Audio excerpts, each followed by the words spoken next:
A wildfire north of Edmond, Oklahoma teachers could soon be able to carry handguns in schools, and a glimpse of what a black hole looks like. This is OU Nightly.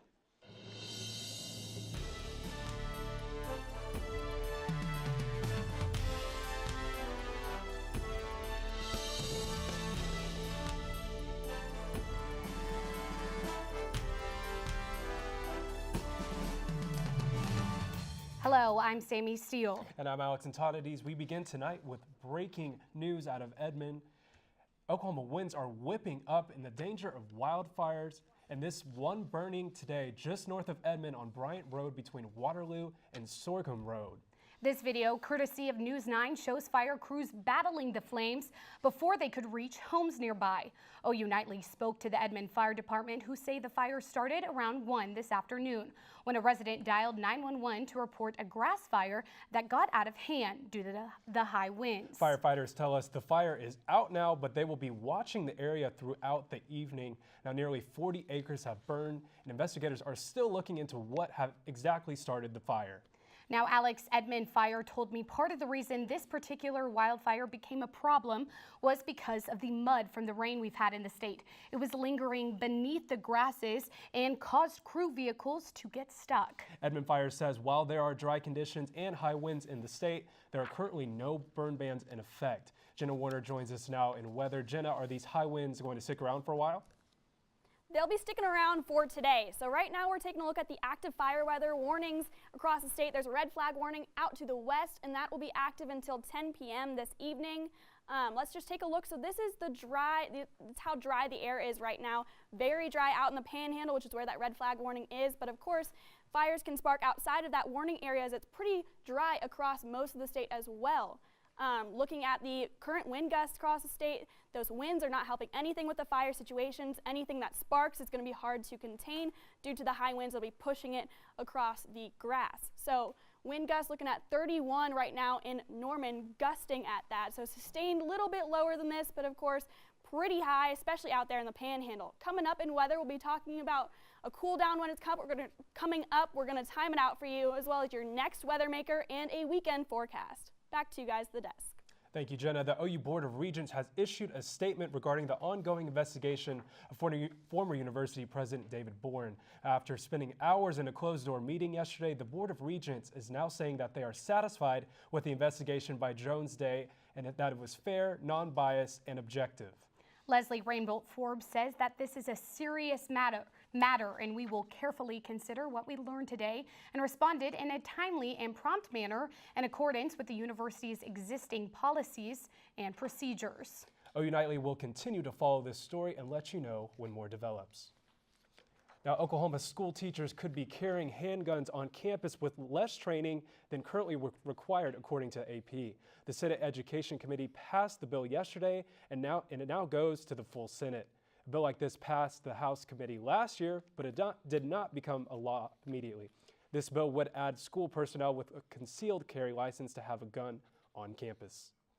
And the Attorney General went into round 2 of his testimony before Congress today, and Scott Haas joins us at the News Center for more. Scott, how do you do? Alex, he certainly tried his best. Attorney General William Barr resumed his testimony today before Congress as he continued to be questioned on the Mueller report. Barr was questioned on his actions in regards to the summary that he released on the Mueller report, as well as how closely he worked with Robert Mueller to clear Trump. Did he express any expectation or interest in leaving the obstruction decision to Congress?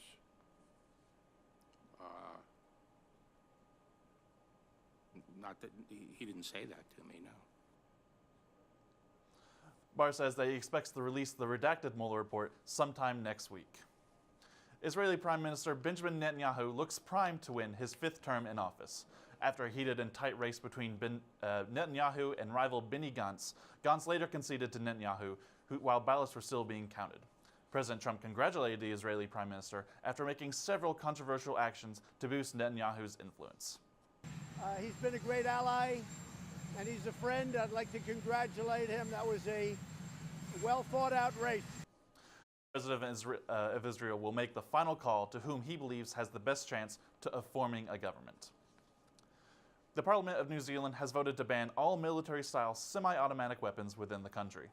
The gun reform bill passed 119-1 and comes after 50 people were killed by a suspected gunman at 2 mosques in Christchurch. The ACT party leader, David Seymour, was the only one against the bill, as he believed the bill was, quote, an exercise of political theater. Those in violation of the new law could face between 2 to 10 years in jail, but there is a grace period until the end of September. And guys, the FBI and Department of Homeland Security have released a report saying that the election systems of all 50 states were targeted in the 2016 election.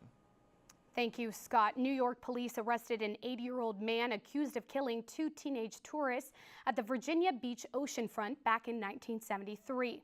Reporter Margaret Kavanaugh has been digging into this cold case. These 19-year-old women, Janice Petropola and Lynn Sethlar, were visiting Virginia Beach from Pittsburgh on vacation when they were found cut, strangled, and shot. The women seen smiling in this picture. News 3 interviewed a retired investigator back in 2011 about this case and 8 others that were possibly linked to a serial killer. I'm hoping that the modern technology of today and the hard-charging young troops that are working out of the Virginia Beach Police Department now, they'll be able to put the package together someday. And that day has come. Police made an arrest in New York City and brought in 80-year-old Ernest Broadnow yesterday. He was charged with 2 counts of murder and rape. Neighbors at his Bronx apartment complex say he was friendly and volunteered at a local food pantry. Appeared to be gentle, a gentleman. I mean, according to me, yeah. He never gave me a reason to suspect him of anything. Back in 2011, News 3 did an in-depth investigation into the deaths of women at the oceanfront. We reported that in Janice and Lynn's case, biological evidence from the killer was sent to the FBI in 1973, long before DNA testing existed. You chase people for a long time, and sometimes, I guess, DNA turned around or something. Police say back in the fall of 2018, cold case investigators began aggressively researching a strong lead that they had received in the case, which led to the arrest. Police say the murders happened down at the oceanfront near 10th Street and Atlantic Avenue. Today, this area looks much different than it did back in 1973. More hotels out here, more restaurants, and many of the homes that were along this street have been torn down. I'm thrilled that they arrested that guy. Broadnow is set to appear in court in New York later this month, and he has not been charged with any of the other unsolved murders. I'm Margaret Kavanaugh for News 3.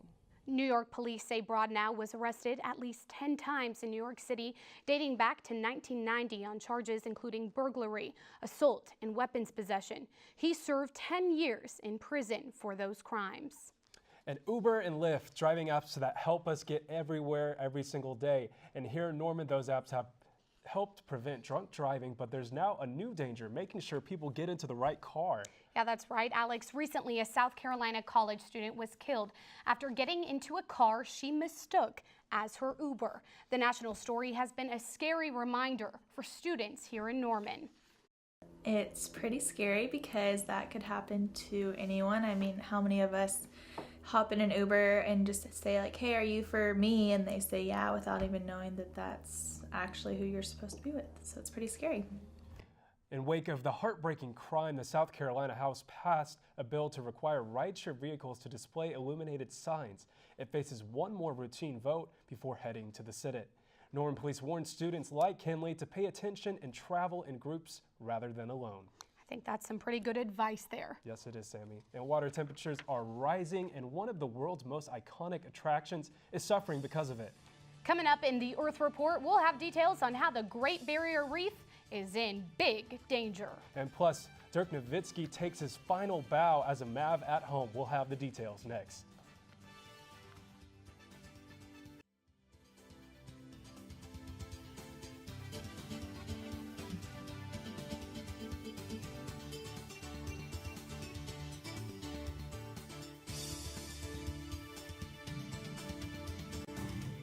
One of the biggest retailers in the country is trying to be more eco-friendly.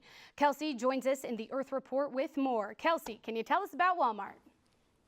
That's right. Walmart will begin selling reusable bags next month to decrease the use of plastic bags. The reusable bags will be made out of recycled plastic and sold for 98 cents. Customers will be able to purchase them at checkout for their convenience. Walmart is one of the many retailers seeking away from the single use of plastic items. And the world's largest reef system is in danger of not recovering.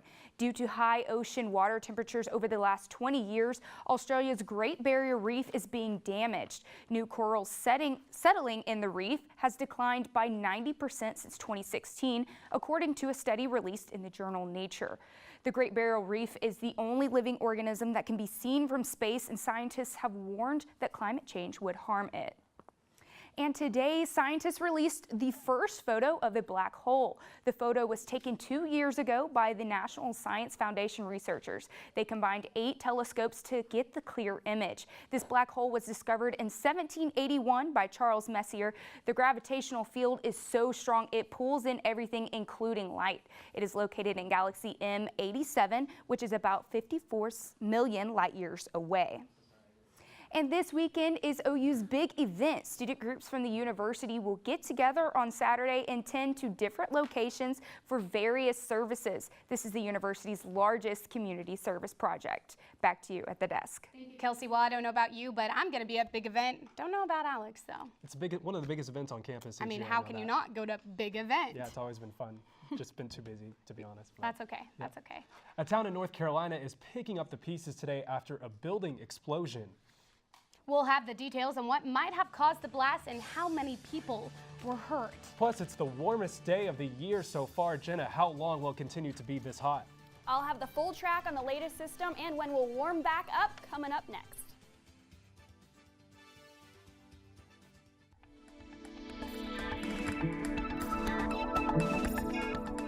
Welcome back to OU Nightly. This is a look outside of Norman right now. Nice view of the stadium as well. We're currently in the mid-80s, sunny out, but we do have some blustery winds coming in from the southeast, 24 miles per hour, gusting to even more than that, and of course, dry conditions right here. Let's take a look at the bigger picture of this system that's bringing us blustery conditions and fire weather.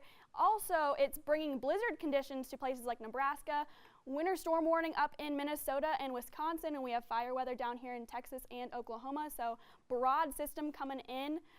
Let's take a look at the fire weather outlook for today. So as you can see, Edmond is included in the elevated conditions as a wildfire sparked up there not too long ago. Panhandle's in the critical area because it's so dry out there, and of course super windy and hot. We're also in a wind advisory, so this is in the darker blue right here. We're in a wind advisory until 10 p.m. The lighter blue out to our west, that's a high wind warning, so it's even blusterier out there. That's also where those fire weather conditions are, and that will also expire at 10 p.m. this evening. So if you were sniffling at all today, I know I had my inhaler out. Some grass pollen and tree pollen will be affecting us pretty much throughout the rest of the spring right now, so that's probably not going to lighten up here anytime soon, so keep taking those allergy medications and anything that you need if you have weak lungs. So we're going to take a look at what's coming up. We have a cold front coming through late tonight, early in the morning. This will move on, bring us colder temperatures moving off to the east, but that's not the only system we'll see. So we have a low pressure system moving in on Saturday. So Saturday they'll bring us with more of the rain and stuff. So if we were talking about big event before, that's when all that rain's going to be coming in. We have a game day forecast for you guys as that game was moved to Friday at 7:30. Lower 50s for kickoff, so it should be a good time. Grab a jacket. Lows for tonight, average for this time of year. Highs tomorrow, we're in the 60s, so we'll drop a little bit, but not too much. As we head through the next 2 days, tomorrow we have that AM cold front. We also have that wind shift thanks to that cold front. And then Friday will also be in the 60s, but it'll be a chilly morning on Friday. And then rounding out your forecast, we have that rain chances on Saturday, and Tuesday and Wednesday we also see severe storms come back into the forecast. Well, as of right now, it looks like it's supposed to be nice out, so we were talking about how we're just going to enjoy this sunshine while we have it, because it looks like rain is coming in. Soak it up while you can. All right, thanks, Jenna. Tense moments in North Carolina today when a gas explosion shook the town of Durham. At least one person was killed and 15 others injured in the blast. Durham firefighters were in the process of trying to evacuate people due to a gas leak when the explosion happened. Investigators say the gas leak started when a construction crew nearby hit the gas line. First responders say now that fire's out, they will continue to search the rubble. And Alex, it was a pretty big night for the NBA. Yeah, that's right. Buzzer beaters, big retirements, and now Sofia Olivas joins us here. Sofia, do you know about any of the retirements, including Dean Wade? Well, we say goodbye to Dwayne Wade last night in his final appearance in Miami. And as you heard earlier, Dirk is heading out with him. And the peak was lit up last night as the Thunder took on the Rockets. Stick around because sports is straight ahead.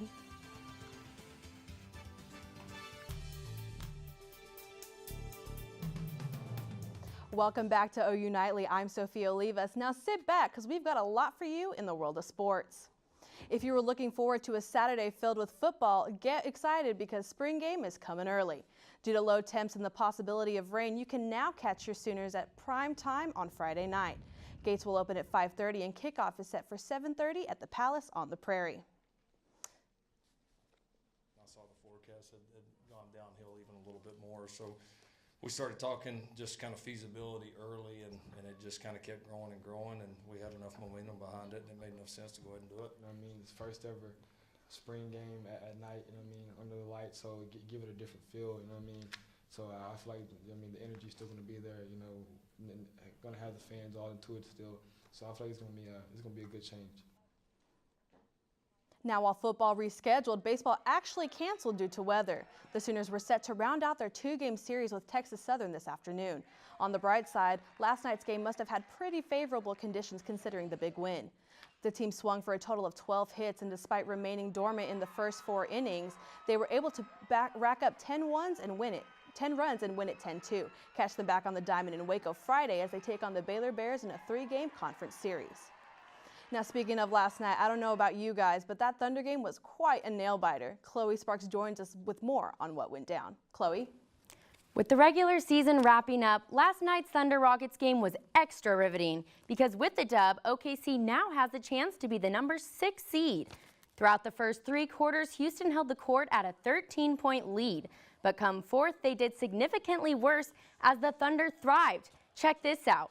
With 9 seconds left on the clock, James Harden misses the free throw. Westbrook grabs the rebound, gets the ball down to Paul George. He shoots for it and makes it with barely 2 seconds left. A 112-111 win for the Thunder. It felt good. Honestly, it felt good. I bobbled it a little bit as the shot went up, but still felt good going up. I'm going to take those shots every time I get them. That's part of the game. The ball goes in and goes out sometimes. Soon after that, the Thunder made their way up to Milwaukee because tonight they face the Bucks at 7. And Sofia, what's going on with MJ? Well, on the West Coast, the Lakers are actually searching for a new president of basketball operations. Right before their game yesterday, Magic Johnson stepped down, simply saying he just wasn't happy. He tweeted this morning saying, quote, "I will always be a Laker for life." And as of yesterday, Dirk Nowitzki is now a Maverick for life after 21 seasons. The Dallas great played his last game in a Mavs uniform last night and officially announced his retirement. He leaves a legacy as the 6-time All-Scorer, 14-time All-Star, and 1-time MVP and MVP Finals of the 2011 championship team. And alongside Dirk, Dwayne Wade is also retiring after the Heat visit the Brooklyn Nets tonight at 7. Last night in his final home game against the 76ers, Wade led the game. I don't know where. Now take a look at this. At the end of that game, Wade ends up trying to get up on the scorer's table and ends up tripping. I'll have to say it looks like he made a pretty good recovery, and he even at the end made a joke of that's why he's retiring. Yeah, so Sofia, I saw how he responded to that, and he was such a good sport through and through. You know, it's a great way to go out. Yep, thank you, Sofia. Of course. Well, today Disney is sparking a big conversation, Alex. We're pretty excited about this, a highly anticipated trailer. Coming up, we'll give you a sneak peek of the remake of Disney's Lion King.